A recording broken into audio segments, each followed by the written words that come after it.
All right, we've been talking about it, right? The soft data headlines, they've been moving this market like a pinball, right? But hard data, it's been mostly good. I mean, retail sales, inflation, it's been steady as she goes. Now, the debate, of course, is how inflationary tariffs will ultimately be, how inflationary the migration policies will ultimately be for this market. And on that score, you probably haven't heard a lot about egg prices lately. Believe it or not, they have pulled back a lot, which is probably why you haven't heard from them. They're well below where they were at the inauguration.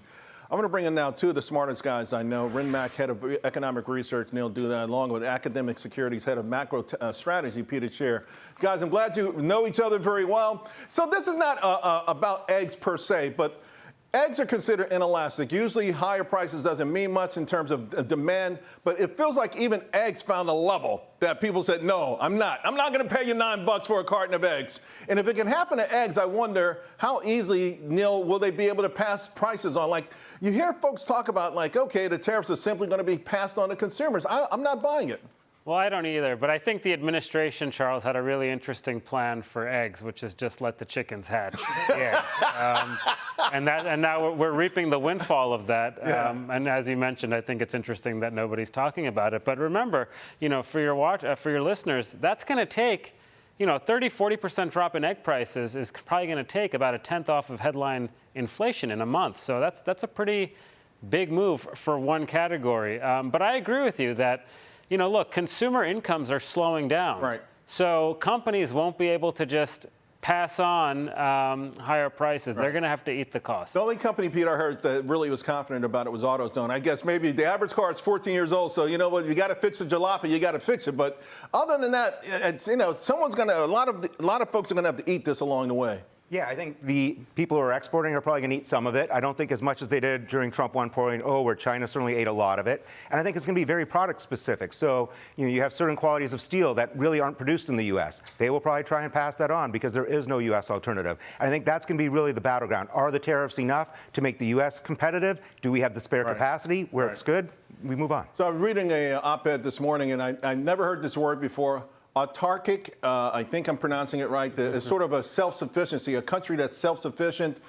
And they say the three core rationales for this is insulation from foreign economic influence, insulation from foreign political and cultural influence, and promotion of international peace. Neil, I'll go back to you on this. It's, I mean, in the global economy era, this is like, you don't want to be this. You want to be trading with everyone else. There's no such thing as being self-sufficient. Or if you go back to Ricardo, Sure. If you have an advantage of something, take advantage of it and be an exporter of it and import things you don't have an advantage of. Well, right. The North Koreans, I think, call it juche, if I'm not mistaken. It's not necessarily the best way to run an economy. I mean, there are limits, of course, to how much you want to trade, and I think that's what the administration is pushing for, particularly for, key industries that are important for national security and our defense capability.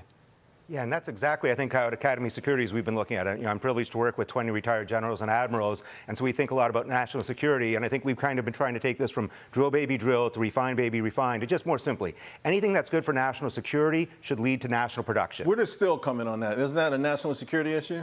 I think it's a reasonable one. Again, I'm not as concerned about competing with Canada on things like that. I would have focused chips to me as number one. We really have to get chips. And I think we need to spend time on pharmaceuticals, medical devices, and bring those back. Those are things that are going to be national security as well. I think what the administration is worried about is China shipping through China and hiding through Canada rather than hiding it, so to speak. All right, sovereign wealth fund. Many are saying if the administration can pull off what they would like to, this is going to be an important component. It won't be Bitcoins that they've confiscated, but this land area thing looks intriguing. Back in 2005, it valued at $1.8 trillion. Also, I don't know, what price do we have gold on the books at? 3,000. Oh, no. What did it? It's on the books at something absurd, like 50, 60 bucks. So adjusting that along with this, Peter, do we have the beginnings of a real sovereign wealth fund? One thing I've always complained about is people talk about our debt, and no one ever talks about the asset side of our equation, right? If you look at a corporation, you look at the debt, you always look at the asset side. I think our asset side's big. I think this does give us some room. But we have to monetize it, though. I think we're going to have to monetize, even just marking it to value. Maybe we realize, hey, we've had a lot of gains. The deficit's not quite as awful as it looks. We've got to fix it. So I'm encouraged. I think some of this can work. I do not like the idea of buying Bitcoin with any of this money, though. Yeah, I'm not sure why we need a sovereign wealth fund when we have the reserve currency of the world and we don't have a lot of excess savings to begin with. I mean, remember, if you look around the world, why there are sovereign wealth funds, it's usually oil-rich countries that have a lot of excess savings, and we're not one of those. So you're not buying this yet. You're not on board with this just yet. I don't really see the need for it. It's sort of a solution in search of a problem. One thing I'm very hopeful for is with some of the land that they can actually turn it into the sovereign wealth and allow it to be used properly. So take it out of some of the existing control systems, because I think one of the big problems we have is if we want companies to, mine here. Maybe we put this land that they can mine in there, and maybe it gives an added layer of protection and gets us through the fear that after Trump, all these things are undone by the next CEOs. Right. Let's talk about Trump and the Mar-a-Lago Accords. This is making the rounds more and more. It would give the world U.S. security, access to U.S. markets. I guess one of the more intriguing parts of this, Neil, is to sort of give up your treasuries, all these foreign holders, and take like these century bonds or something like that. I mean, how do we pull something off like that other than really some serious anti-saber rattling, like we'll move our troops out or something? Well, you're seeing it on a somewhat smaller scale, right? I mean, we're seeing a rebalancing of the global economy as the Europeans finally take their self-defense a little bit more seriously than they have been in the past. And that stronger growth expectation that's coming from Europe is doing what? It's pushing down the value of the dollar relative to the euro. So you're getting some of this already. You're getting some of this already, which is, I think, what they would like. I think they would prefer it just happens to... I mean, we need to rebalance the global economy, Charles. That, from our perspective, that basically means that other countries need to have more domestic consumption to take some of the pressure off of our consumers to be sort of the global consumer of last resort. Right. And I think the risk is, though, we push this too far and wreck the American brand, right? We're already seeing, I think, some capital flows that used to come in, maybe leave the country. But is the American brand being a sucker for everyone around the world? I don't think so. I think the American brand, you go back to the Soviet Union, right? People wanted jeans. They represented freedom. There is a je ne sais quoi about American brands. People, aspire to the U.S., and I think we get a very good intangible benefit. The only problem with that is they wanted jeans because we wore them, but they were made in China.